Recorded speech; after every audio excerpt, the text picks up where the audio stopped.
Good evening everyone, मैं doctor Sanjay sir welcome करते हैं यूजीसी एग्जामपुर चैनल पे। स्वागत है आप सभी लोगों का बच्चों। और आज के सेशन में आपके लिए इतिहास का एक बेहतरीन और महत्वपूर्ण टॉपिक बच्चों कवर करने की कोशिश करूंगा। ठीक है, जैसा कि आपने इतिहास पढ़ा होगा और देखा होगा बच्चों कि भारत में एक प्रथम नगरीकरण की जो शुरुआत होती है वो इंडस वैली के रूप में होती है। ठीक है, आप इतिहास जब पढ़ते हैं तो आपको बताया जाता है कि इंडस वैली सिविलाइजेशन पहली नगरीय सभ्यता भारत की थी। ठीक है, लेकिन कभी आपने गौर किया है कि पहली नगरीय सभ्यता अगर कहा जा रहा है तो इसका मतलब कि कोई दूसरी भी रही होगी, ठीक, कोई तीसरी भी रही होगी।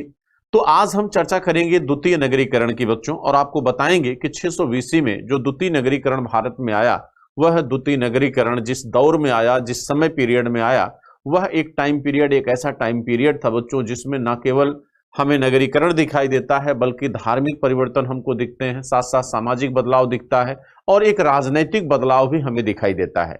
यानी 600 BC जो है एक ऐसा दौर है, एक ऐसा समय है जहां पर हमें सभी क्षेत्रों में एक क्रांतिकारी बदलाव, परिवर्तन देखने को मिला। ठीक है, तो आज हम बच्चों उसी को आगे कंटिन्यू करेंगे और देखने की कोशिश करेंगे कि किस तरह से द्वितीय नगरीकरण की होती है। तो सबसे पहले तो हम ये देख लें कि भारत में नगरीकरण कितने चरणों में बांटी गई है। ठीक है, या भारत में नगरीकरण बच्चों कितनी बार हुई है। तो भारत में अगर नगरीकरण को अगर हम पढ़ें बच्चों और देखें तो भारत में जो नगरीकरण है, भारत में अगर नगरीकरण की बात करें तो भारत में नगरीकरण बच्चों 3 है। भारत में नगरीकरण कितने भागों में बटा हुआ बच्चों? 3 भागों में बटा है। भारत में नगरीकरण 3 भागों में डिवाइड है। ये पहला आपका है बच्चों प्रथम नगरीकरण, पहला आपका है प्रथम नगरीकरण, प्रथम नगरीकरण, ठीक, जिसे आप क्या कहते हैं? सिंधु सभ्यता। इसे आप किस रूप में देखते हैं? इसे आप बच्चों सिंधु सभ्यता के रूप में देखते हैं। इसे आप सिंधु सभ्यता के रूप में देखते हैं। ठीक है, इसके बाद आपका आता है द्वितीय नगरीकरण। द्वितीय नगरीकरण, तो द्वितीय नगरीकरण भारत में कब होता है? द्वितीय नगरीकरण भारत में होता है बच्चों 600 BC में। कब होता है? 600 BC में होता है। द्वितीय नगरीकरण कब होता है? 600 BC में होता है। और अगर तृतीय नगरीकरण की बात करें बच्चों तो तृतीय नगरीकरण जो है ये तुर्कों के आगमन से होता है।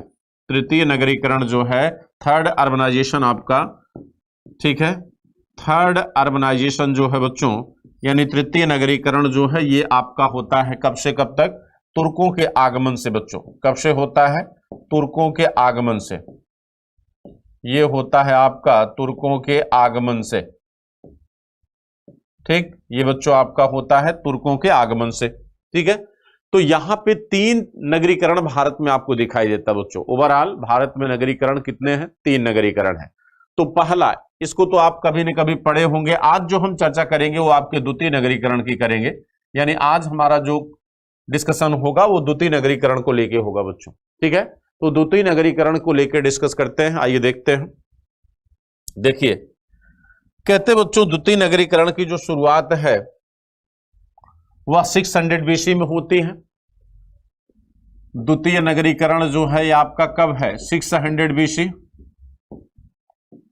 द्वितीय नगरीकरण ये कब का है? 600 BC का है। ये बच्चों 600 BC का है द्वितीय नगरीकरण। द्वितीय नगरीकरण कब का है? 600 BC का है। ठीक है, और द्वितीय नगरीकरण को अगर हम गौर से देखें तो कहा जाता है कि द्वितीय नगरीकरण का प्रारंभ क्यों हुआ। अगर आपसे कोई कहे कि भाई इसका प्रारंभ क्यों, अगर आपसे कोई ये कह दे कि भाई नगरीकरण होता क्या है, नगरीकरण का मतलब होता है कि जब आपकी इकोनॉमी जो है वो कहीं न कहीं व्यापार वाणिज्य पे बच्चों डिपेंड हो जाए, अगर आपकी अर्थव्यवस्था व्यापार वाणिज्य पे निर्भर है, ठीक, और साथ साथ बच्चों आप पे ये कहा जाए कि आपका जो इकोनॉमी है एक तरफ वो व्यापार वाणिज्य पे निर्भर हो और ज्यादा से ज्यादा जो आबादी है वो कहां पे हो जाए? नगरों में निवास करने लगे।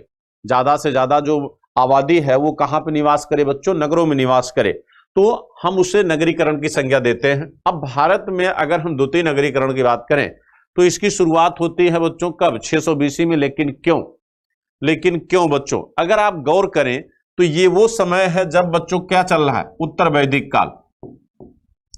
ये आपका क्या है? उत्तर वैदिक काल का पीरियड है। ये आपके उत्तर वैदिक काल का पीरियड है, और उत्तर वैदिक काल आपका 1000 बीसी से बच्चों ये कब तक है, 1000 बीसी से 600 बीसी तक। कब तक है, 600 बीसी तक। कहा जाता है कि उत्तर वैदिक काल में जो बदलाव हुए वो बदलाव ही बच्चों आने वाले समय में द्वितीय नगरीकरण को जन्म देते हैं। ठीक है, तो बदलाव कैसा हुआ इसे समझने के लिए बच्चों ये जरूरी है कि आप भारत का मैप लें और उसके बाद जो है आप इसको बेहतर तरीके से समझें। देखिए, कहते हैं बच्चों अगर इंडिया को देखा जाए, अगर हम भारत को देखें,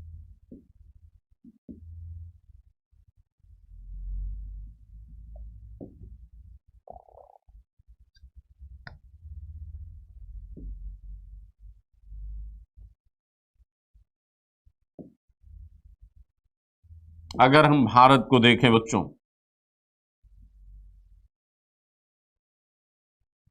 देखिए कहते हैं बच्चों अगर आप देखें तो अगर हम वैदिक सभ्यता की बात करें तो वैदिक सभ्यता का उदय कहां हुआ था भाई? वैदिक सभ्यता का उदय जो है आपके उत्तर पश्चिम क्षेत्र में हुआ। वैदिक सभ्यता का उदय इन क्षेत्र में होता है जिसे हम सप्त सिंधु क्षेत्र कहते हैं। ठीक है, और वैदिक सभ्यता को दो भागों में बांटा जाता है, ऋग्वैदिक और उत्तर वैदिक। ऋग्वैदिक काल और उत्तर वैदिक काल दो भागों में डिवाइड किया गया है, दो भागों में बच्चों डिवाइड किया गया है। कहते जो वैदिक सभ्यता है, ये जो वैदिक सभ्यता है बच्चों, इसे हम दो भागों में डिवाइड करते हैं। तो ऋग्वैदिक काल में आर्य मूलतः बच्चों कहां थे? सप्त सिंधु क्षेत्र में थे। लेकिन उत्तर वैदिक काल में, उत्तर वैदिक काल मतलब 1000 बीसी से लेके 600 बीसी तक, उत्तर वैदिक काल में मतलब 1000 बीसी से लेकर बच्चों 600 बीसी तक, यानी उत्तर वैदिक काल में जो आर्य मूलतः यहां पे थे, इनका विस्थापन हो गया बच्चों कहां पे? यहां पे।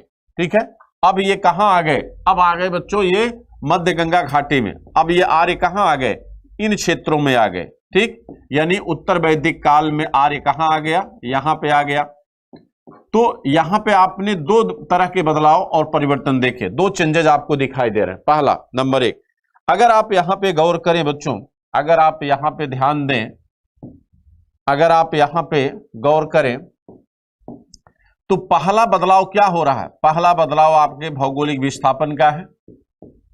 पहला बदलाव किसका है? भौगोलिक विस्थापन का। पहला बदलाव किसका है? भौगोलिक विस्थापन का। यानी आप देखिए तो यहां से विस्थापन हो रहा है कहां? मध्य गंगा घाटी की तरफ। यहां से विस्थापन मध्य गंगा घाटी की तरफ हो रहा है। ठीक है, दूसरा नंबर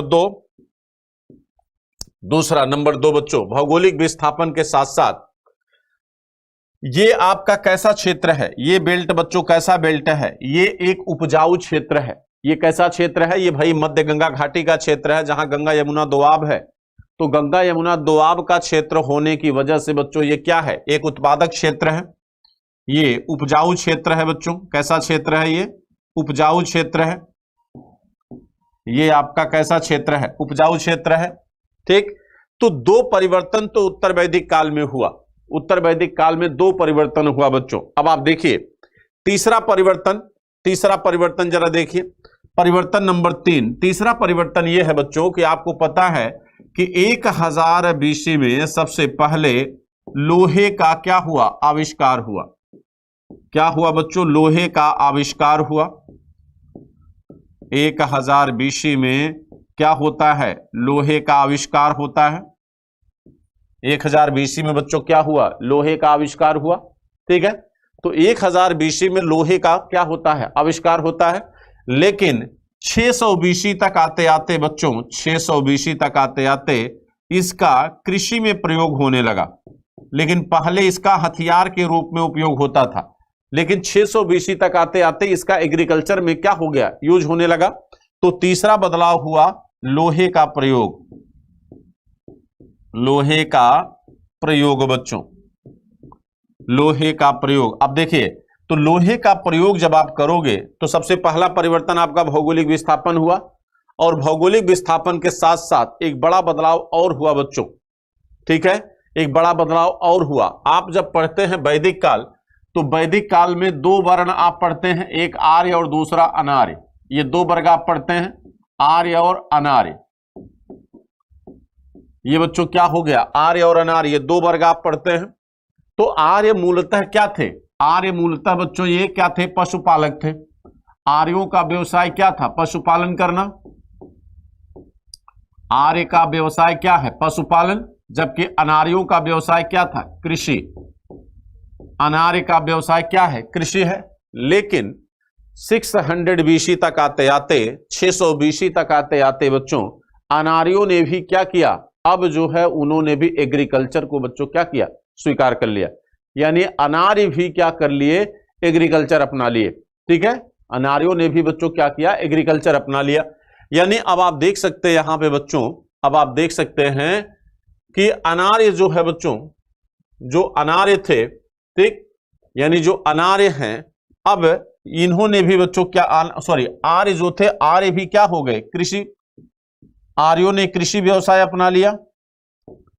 आर्य जो है, आर्यों ने क्या किया, कृषि व्यवसाय अपना लिया। आर्यों ने क्या किया, कृषि व्यवसाय अपनाया। आर्यों ने बच्चों क्या किया, कृषि व्यवसाय अपनाया। अब देखिए, कहते हैं इससे बड़ा परिवर्तन और बदलाव क्या हुआ, इससे क्या बदलाव हुआ बच्चों, इससे बदलाव यह हुआ, एक तो भौगोलिक विस्थापन करने का लाभ यह हुआ कि उपजाऊ क्षेत्र मिल गया। उपजाऊ क्षेत्र में जो है उत्पादन क्या होता है, ज्यादा होता। भाई गंगा यमुना का दोआब है, नमी युक्त क्षेत्र है। ठीक है, कैसा क्षेत्र है, नमी युक्त क्षेत्र है बच्चों, तो सीधी सी बात है यहां पे प्रोडक्शन क्या होगा, अधिक होगा। प्रोडक्शन यहां पे क्या होगा, मैक्सिमम होगा। ठीक, तो मैक्सिमम प्रोडक्शन यहां पे होगा बच्चों। दूसरी बात, लोहे का जो उपयोग है ये भी आपके उत्पादन को क्या करेगा, बढ़ाएगा। लोहा जो है आपकी जुताई को गहरा कर देगा, और कहीं न कहीं लोहे के उपयोग से भी उत्पादन क्या हुआ, बढ़ा। लोहे के उपयोग के कई फायदे हैं। देखिए, लोहे के उपयोग के कई फायदे हैं। नंबर एक, लोहे के उपयोग के क्या क्या फायदे हैं बच्चा, देखो जरा कि लोहे के उपयोग से क्या क्या बदलाव होगा। लोहे का प्रयोग, लोहे का प्रयोग देखिए, पहला प्रयोग तो इसका कृषि यंत्रों के रूप में हुआ। पहला प्रयोग इसका किस रूप में होगा, किस कृषि यंत्रों के रूप में। पहला प्रयोग इसका किस रूप में होगा, कृषि यंत्रों के रूप में होगा। ठीक है, किस रूप में होगा, कृषि यंत्रों के रूप में होगा। दूसरा बच्चों कहा जाता है कि लोहे के यंत्रों से जंगलों की कटाई होगी। लोहे के यंत्रों से जंगलों की सफाई होगी। लोहे के यंत्रों से बच्चों क्या होगा, जंगलों की सफाई होगी। तो लोहे के यंत्रों से बच्चों क्या किया जाएगा, जंगलों की सफाई की जाएगी, जंगल साफ किए जाएंगे। ठीक, लोहे के यंत्रों से जंगलों की क्या होगी, सफाई होगी। और लोहे के यंत्रों से जंगलों की सफाई होगी। और दूसरा बच्चों कहते हैं लोहे के यंत्रों से जंगलों की सफाई, और इसके अतिरिक्त बच्चों क्या फायदा हुआ, भाई जब आप जंगलों की सफाई करेंगे तो कृषि क्षेत्र का क्या होगा, विस्तार होगा। कृषि क्षेत्र का विस्तार होगा। क्या होगा, कृषि क्षेत्र का विस्तार। इससे आपके कृषि एग्रीकल्चर लैंड में डेवलपमेंट आएगा। एग्रीकल्चर लैंड का क्या होगा, विकास होगा। कृषि योग्य भूमि का विस्तार होगा। और इससे बच्चों युद्ध अस्त्रों का भी निर्माण होगा। इससे क्या होगा, युद्ध अस्त्रों का भी निर्माण होगा। यानी कहने का मतलब यह है कि जिसके पास लोहा होगा, या जो लोहे का बेहतर यूटिलाइजेशन करेगा, या जो लोहे का सबसे बेहतरीन उपयोग करेगा, वह कई स्तरों पर लाभ ले सकता है, वो कई तरह से बेनिफिट ले सकता है। ठीक है, यानी उससे युद्ध में भी लाभ हो सकता है, उसे जो है बच्चों कृषि आपके एग्रीकल्चर में भी लाभ होता है, और प्रोडक्शन को ग्रोथ करने में भी लाभ होता है।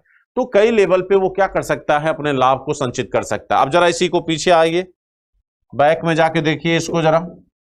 बैक में यहां पे देखिए तो भौगोलिक विस्थापन करने से उपजाऊ क्षेत्र मिला। उपजाऊ क्षेत्र क्या करेगा? उत्पादन को बढ़ाएगा, प्रोडक्शन को बढ़ाएगा। लोहे का उपयोग भी क्या करेगा? उत्पादन को बढ़ाएगा। कार्य में कृषि, आर्यों ने जब कृषि अपना लिया तो इससे कृषि कार्य करने वालों की संख्या क्या हो गई? बढ़ गई। भाई जब आर्यों ने भी कृषि व्यवसाय को अपना लिया मेरे बच्चों, तो इससे क्या हुआ? अब एग्रीकल्चर करने वालों की संख्या में क्या हो गई? ग्रोथ हो गई। एग्रीकल्चर कार्य करने वालों की संख्या बढ़ी। ठीक, तो जब इनकी संख्या बढ़ गई तो कहा जाता है कि अब एक काम और हुआ, वो है क्या? धान की रोपाई विधि का प्रयोग। धान की रोपाई विधि का प्रयोग, धान की रोपाई विधि का प्रयोग बच्चों, धान की रोपाई विधि का प्रयोग।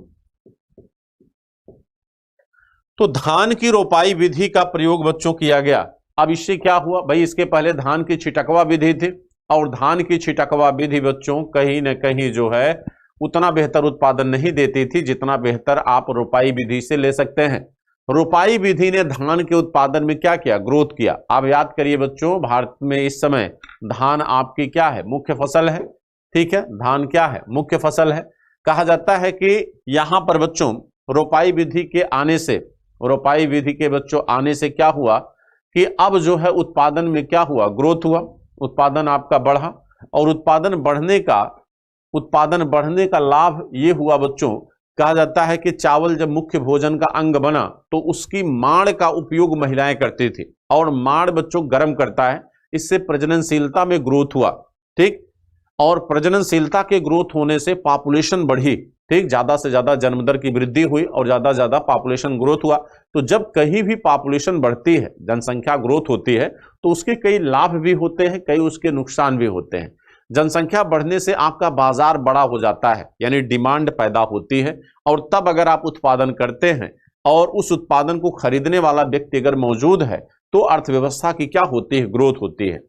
मैक्सिमम पॉपुलेशन होने से आपकी श्रम शक्ति सस्ती हो जाती है, यानी आपको सस्ते मूल्य पर श्रमिक उपलब्ध हो जाते हैं। सस्ते मूल्य पर क्या होते हैं? श्रमिक उपलब्ध हो जाते हैं। तो पॉपुलेशन ग्रोथ ने भी कई तरह से एग्रीकल्चर के डेवलपमेंट में यहां पर क्या किया, यानी माने अर्थव्यवस्था के ग्रोथ में बच्चों क्या किया? उसने अपना योगदान दिया। ठीक है, अर्थव्यवस्था के ग्रोथ में उसने क्या किया? अपना योगदान दिया। तो ये इतने रीजन है बच्चों, ध्यान दीजिएगा, इतने कारण हैं जिसकी वजह से उत्पादन में क्या हुआ? ग्रोथ हुआ बच्चों। कहा जाता है ये वो रीजन है, ये वो कारण है जिनकी वजह से इकोनॉमिक में यानी अर्थव्यवस्था में क्या होता है? ग्रोथ होता है, यानी अर्थव्यवस्था का उत्पादन बढ़ा। तो आप यहां पे आगे लिखेंगे, आगे आप लिखेंगे, अब देखिए, उपर्युक्त कारणों की वजह से, उपर्युक्त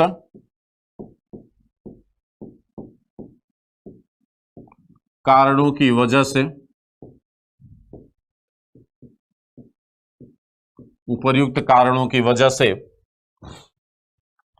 ठीक है, उपर्युक्त कारणों की वजह से उत्पादन में क्या होगा? वृद्धि होगी, उत्पादन बढ़ेगा। उत्पादन क्या होगा? बढ़ेगा, यानी सरप्लस प्रोडक्शन होगा, उत्पादन बढ़ेगा। अब देखिए ध्यान दीजिएगा, जब उत्पादन बढ़ेगा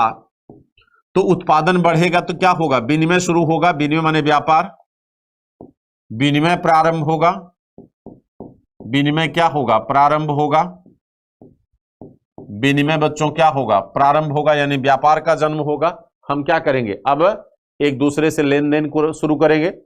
सरप्लस प्रोडक्शन होने पर विनिमय प्रारंभ होगा, और विनिमय, जब विनिमय शुरू होगा बच्चों, उत्पादन बढ़ेगा और विनिमय प्रारंभ होगा, और यह विनिमय व्यापार को जन्म देगा, और व्यापार से बच्चों क्या बनेगा? बाजार। व्यापार से बच्चों क्या बनेगा? बाजार बनेगा, और बाजार से बच्चों क्या होगा? जहां बाजार होता है वहीं आगे चलकर शहर बनता है, और वही शहर आगे चलकर बच्चों क्या बनता है? नगर बनता है। वही शहर आगे चलकर क्या बनता है? नगर बनता है। तो व्यापार ही बच्चों, देखिए कहते हैं जब आपका व्यापार बढ़ेगा तो सीधी सी बात विनिमय करोगे, तो विनिमय जब प्रारंभ होगा तो व्यापार प्रारंभ होगा, और जहां से आप व्यापार करोगे, भाई जैसे मान लीजिए हम किसी एक स्थान से किसी वस्तु को बेचते और खरीदते हैं, तो वहीं आगे चलकर क्या होता है, वहीं आगे चलकर बच्चों किस चीज की ग्रोथ हो जाती है, मार्केट बन जाता है, और वही मार्केट आगे चलकर शहर बनता है, और वही शहर आगे चलकर नगर बनता है, वही शहर आगे चलकर क्या बनता है, नगर बनता है। ठीक, तो यहां पर बच्चों आप देख सकते हैं, यहां पर आप देख सकते हैं कि कहीं न कहीं जो है नगर का जो निर्माण है बच्चों, नगर का जो निर्माण है, ठीक, नगर का जो निर्माण है वह हमें किस रूप में आया, सरप्लस प्रोडक्शन के रूप में। किस रूप में आया बच्चों, सरप्लस प्रोडक्शन के रूप में। ठीक है, किस रूप में आया, सरप्लस प्रोडक्शन के रूप में आया। ठीक है ना, तो आप यहां पे आप देख सकते हैं कि अब क्या हो गया, ये द्वितीय नगरीकरण की बच्चों क्या हुई, शुरुआत। और इस तरह जो है द्वितीय नगरीकरण का क्या होता है, प्रारंभ होता है। अब इस तरह बच्चों द्वितीय नगरीकरण,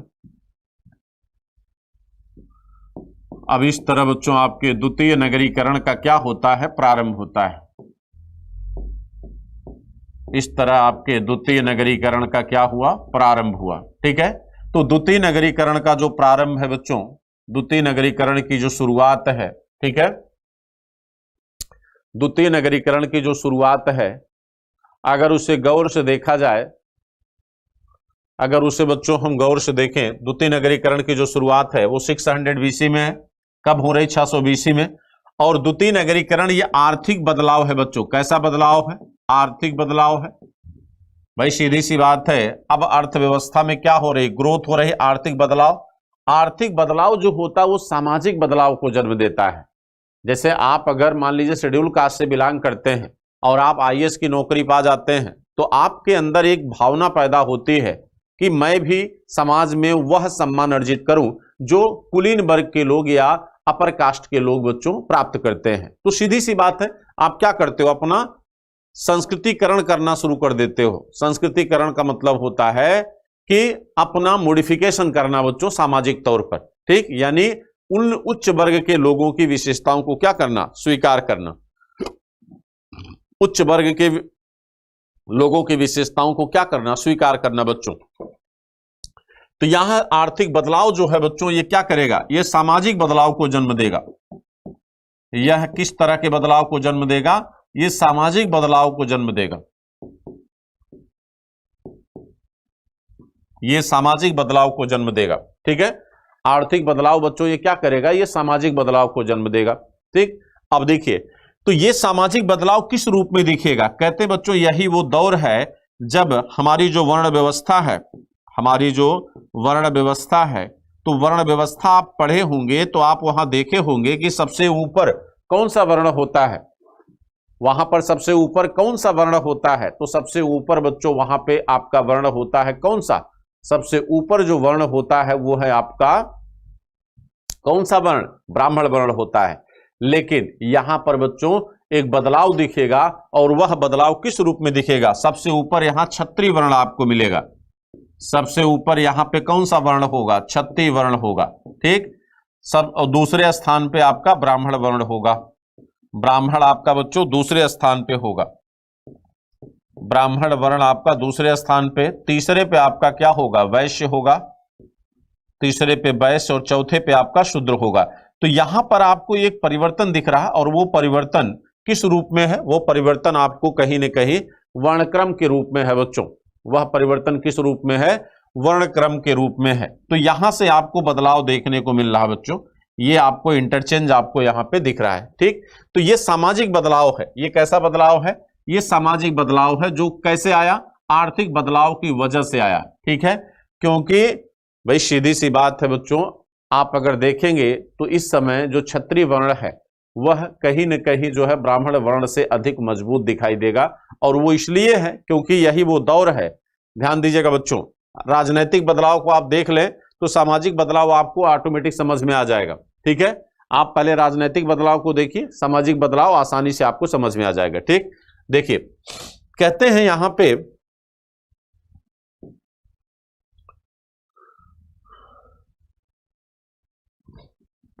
देखिए राजनीतिक बदलाव की अगर हम बात करें, अगर राजनीतिक बदलाव की बात करें बच्चों,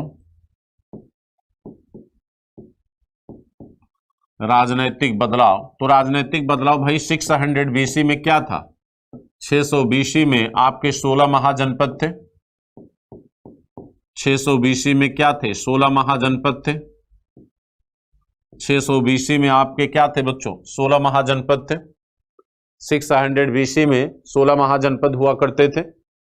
16 महाजनपद हुआ करते थे बच्चों 600 BC में। और दूसरी चीज ये बच्चों कि इन्हीं 16 महाजनपदों में भाई इनका उल्लेख कहां है? 16 महाजनपदों का उल्लेख कहां कहां मिलता है आपको? 16 महाजनपदों का जो उल्लेख है, एक तो अंगुत्तर निकाय में है। अंगुत्तर निकाय जो बौद्ध ग्रंथ है, अंगुत्तर निकाय जो क्या है? बौद्ध ग्रंथ है। दूसरा जो आपका है भाई जो है आपका भगवती सूत्र जो जैन ग्रंथ है। भगवती सूत्र जो क्या है? जैन ग्रंथ है बच्चों। भगवती सूत्र आपका जैन ग्रंथ है। और तीसरा आपका शिल्पाधिकारम है। शिल्पाधिकारम, शिल्पाधिकारम है बच्चों तीसरा। तीसरा आपका क्या है? शिल्पाधिकारम है। तो यहां पे आप देखिए शिल्पाधिकारम हो गया, भगवती सूत्र हो गया और अंगुत्तर निकाय हो गया। ये बच्चों क्या हो गए? अंगुत्तर निकाय हो गए, भगवती सूत्र हो गए। ठीक है। अब यहां पे आप देख सकते हैं बच्चों, यहां पे आप देख सकते हैं, यहां पे आप देख सकते हैं इन तीनों ग्रंथों में 16 महाजनपद का क्या है? उल्लेख है बच्चों। इन तीनों में 16 महाजनपद का क्या है? उल्लेख है। इन तीनों में 16 महाजनपद का उल्लेख आता है। अब यहां पे क्या है? देखिए जरा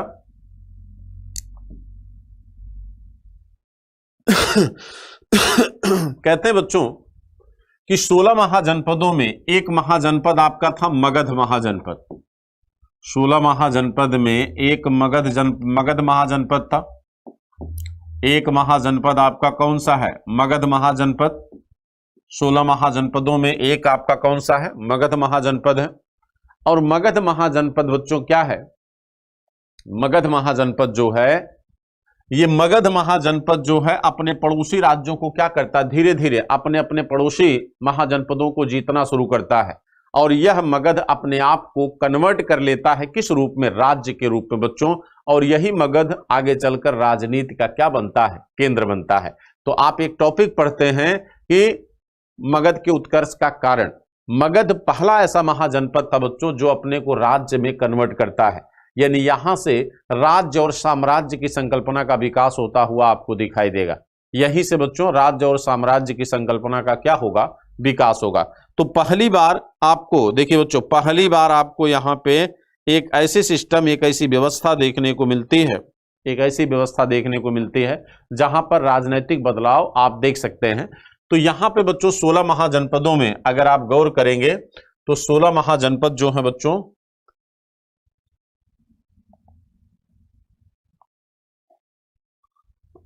जो 16 महाजनपद हैं,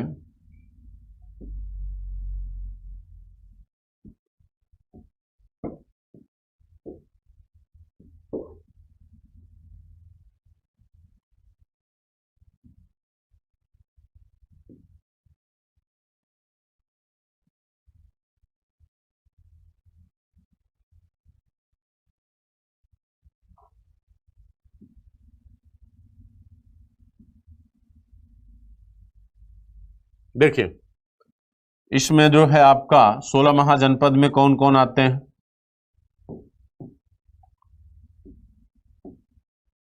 कंबोज,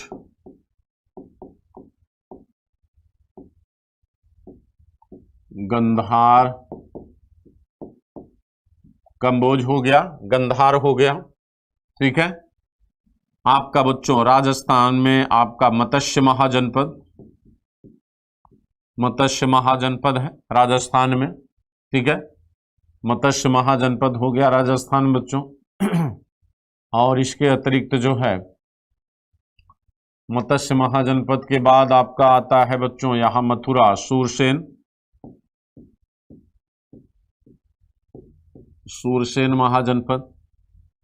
ठीक है। सूरसेन हो गया।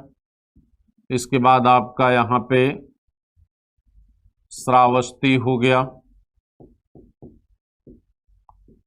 श्रावस्ती हो गया। ठीक, ये आपका बच्चों क्या हो गया, श्रावस्ती हो गया।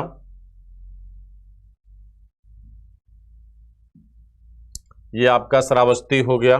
ठीक है,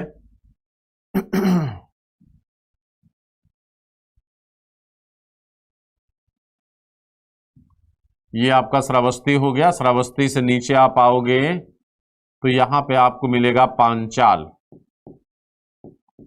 श्रावस्ती हो गया, पांचाल हो गया, जो बरेली वाला क्षेत्र है। ठीक है, और उसके नीचे आओगे बच्चों तो आपको मिलेगा जो है चेदी महाजनपद, जो बुंदेलखंड में है, चेदी हो गया। इलाहाबाद में आओगे तो वत्स महाजनपद यानी कौशाम्बी में, और वत्स के नीचे यहां आओगे तो अवंती महाजनपद है आपको मिलेगा, मालवा क्षेत्र में अवंती, मालवा क्षेत्र में अवंती महाजनपद हो जाएगा। मालवा क्षेत्र में अवंती हो गया। इधर आप आगे बढ़ोगे, ये वत्स है इलाहाबाद कौशाम्बी में, ये बनारस में आओगे तो काशी महाजनपद हो गया। काशी से आगे बढ़ोगे ऊपर जरा तो ये मल्ल गणराज्य हो जाएगा, देवरिया क्षेत्र में मल्ल हो जाएगा। तराई क्षेत्र में आपका वज्जी संघ हो जाएगा। तराई क्षेत्र में वज्जी संघ, जहां पे आपके पैदा हुए थे बच्चों कौन, महावीर स्वामी और हलालू आपके। और काशी से आगे बढ़ोगे तो यहाँ पे आपका बिहार में मगध हो गया, और मगध से आगे आप बढ़ोगे तो अंग महाजनपद हो गया। अंग महाजनपद जो सबसे पूर्वी महाजनपद माना जाता है। यहां आएंगे आप तो अस्मक महाजनपद आपका जो गोदावरी नदी के तट पे है। अस्मक जो आपके गोदावरी नदी के तट पे है भाई, ये अस्मक कहाँ पे है, गोदावरी नदी के तट पे है अस्मक। कितने हो गए, 2 2 4 6 2 8 10 12 14 1 15, एक छूट रहा है जनपद छूट रहा है, ये हस्तिनापुर क्षेत्र में। ठीक है, हस्तिनापुर क्षेत्र में बच्चों आपका कुरु महाजनपद छूट रहा था। ठीक, अब देखो ये 16 महाजनपद हो गए। तो 16 महाजनपदों में देखो, अगर मगध को आप टारगेट करिए तो मगध कहां पे है भाई, 3 तरफ से नदियों से घिरा मगध, 5 पहाड़ियों से घिरा। तो भौगोलिक रूप से भी मगध की कंडीशन जो है वो बहुत ही बेहतर है। भौगोलिक रूप से यानी जियोग्राफिकल कंडीशन अगर उसकी देखी जाए तो वो बहुत ही क्या है बच्चों, मजबूत स्थिति है, बहुत ही बेहतर स्थिति है। ठीक है, तो यहां पे आप देखें अगर बच्चों कि भाई मगध ने ही, कहते हैं मगध में जो पहला वंश आता वो वंश कौन है, हर्यक वंश है।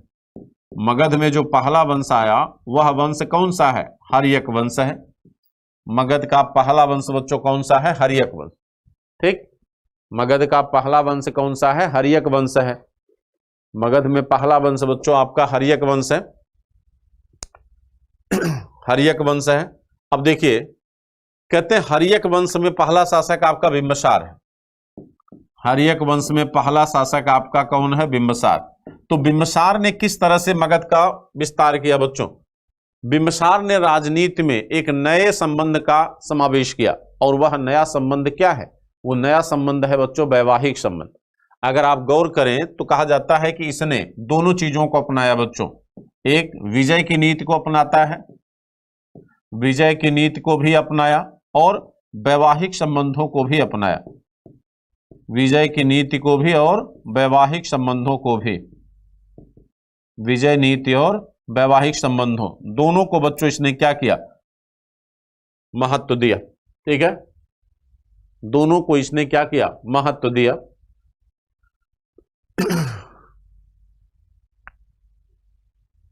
हर्यक वंश, बिंबसार, बिंबसार में बच्चों 2 ऐसे शासक हैं, 2 ऐसे शासक हैं। ठीक है, अब इनके लाभ क्या हैं जरा देखिए, इनके लाभ क्या है बच्चों।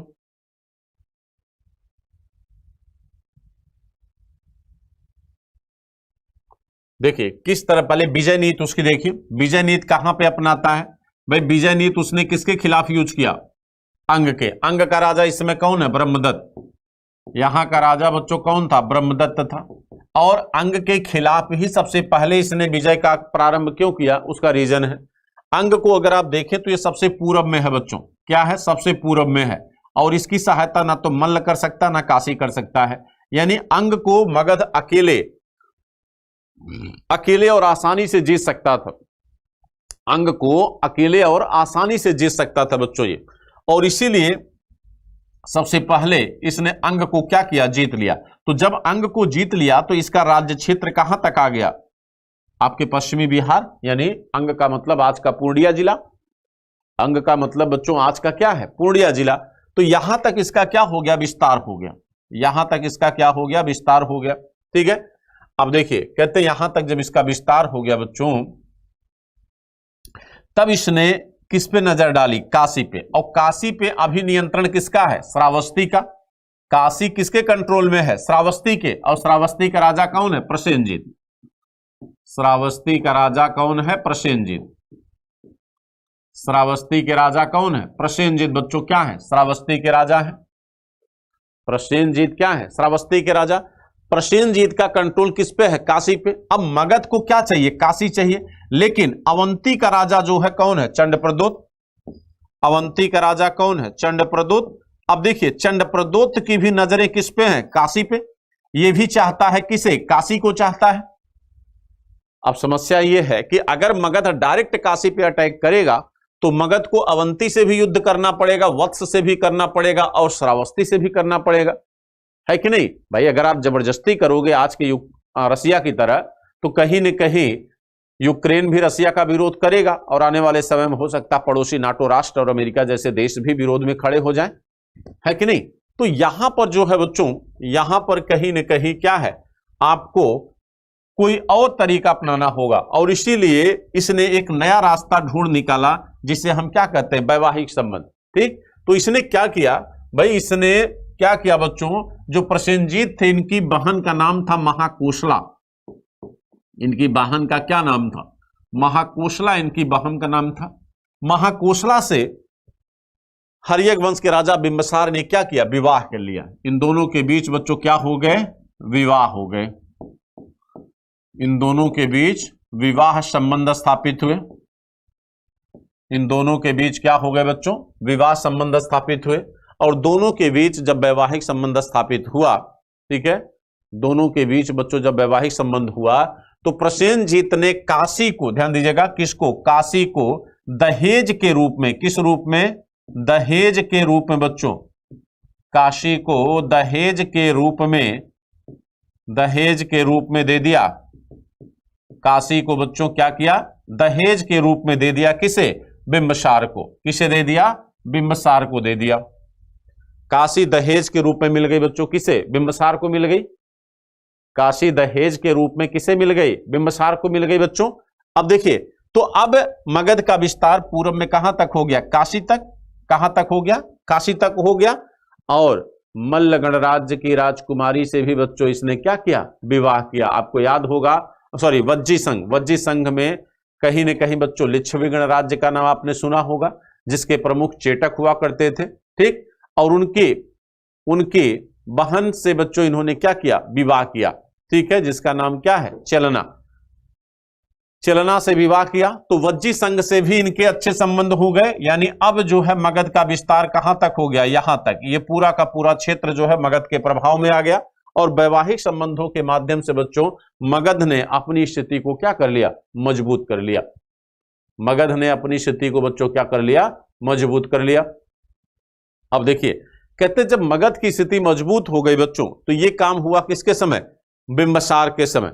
और इसी बिंबिसार का जो विवाह महाकोशला से हुआ, इसी महाकोशला से पैदा हुआ था बच्चों कौन, अजातशत्रु। इसी महाकोशला से पैदा हुए थे बच्चों कौन, अजातशत्रु, जो पहला पितृहंता शासक माना जाता है। अजातशत्रु को हम क्या कहते हैं, पितृहंता शासक मानते हैं बच्चों। अजातशत्रु को क्या मानते हैं, पितृहंता शासक मानते हैं। और ऐसा इसलिए कहा जाता है, क्यों, इसलिए बच्चों क्योंकि ये पिता को यानी बिंबिसार और महाकोशला, इन दोनों को कैद खाने में डाल दिया था। क्यों डाला था कैद खाने में, उसका रीजन है। उसके तरह से कई स्टेटमेंट आते हैं। एक स्टेटमेंट तो ये आता है कि जो दूसरी राजकुमारी चलना है, उससे 2 संतानें थी, भल्ल और मल। कहा जाता है कि वो दोनों मड़ियों के हार पहनते थे, जो बिंबिसार का हुआ करता था, जिसपे नजर रहती थी किसकी, अजातशत्रु की।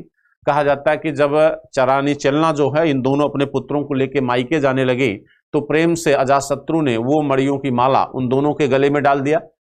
जब बिंबिसार ने देखा कि वो माला बिंबिसार ने उन दोनों को सौंप दिया तो क्रोध में बिंबिसार को बच्चों वो क्या करता है, कैद खाने में डाल देता है। अब यहां पे जो है, अब यहां पे समस्या ये हो जाती है, कहते हैं कि यहां पर बच्चों दिक्कत ये हुई, एक स्टेटमेंट तो ये है कि क्रोध में बच्चों उसने क्या किया, दोनों को इसलिए बंदी कैद खाने में डाल दिया, लेकिन सच्चाई बच्चों इससे क्या है, दूर है। सच्चाई ये है कि कहीं न कहीं जो है अजातशत्रु जो है वो राजनैतिक लाभ चाहता था, वो गद्दी हासिल करना चाहता था, और इस वजह से बच्चों उसने क्या किया था, इसे कैद खाने में डाला था। ठीक है, इसी वजह से उसने क्या किया था, कैद खाने में डाला था। तो मेन कारण जो है पितृहंता होने का क्या था, मेन कारण पितृहंता होने का क्या है, राजनैतिक उद्देश्य था बच्चों, यानी अपने राजनैतिक लाभों के लिए जो है उसने इनको क्या किया था, कैद खाने में डाल दिया था। ठीक, तो ये ध्यान रखिएगा। हालांकि जब अजातशत्रु शासक बनेगा तो अजातशत्रु जब कैद खाने में डालेगा तो सीधी सी बात है, श्रावस्ती का राजा प्रसेनजीत नाराज होगा और प्रसेनजीत पुनः काशी को वापस कर लेगा, छीन लेगा। ठीक, और जब अजातशत्रु शासक बनेगा तो काशी को अपना मानेगा। ठीक, और फिर से काशी के लिए हमला करेगा प्रसेनजीत पे बच्चों, प्रसेनजीत पे फिर से हमला करेगा कौन, अजातशत्रु।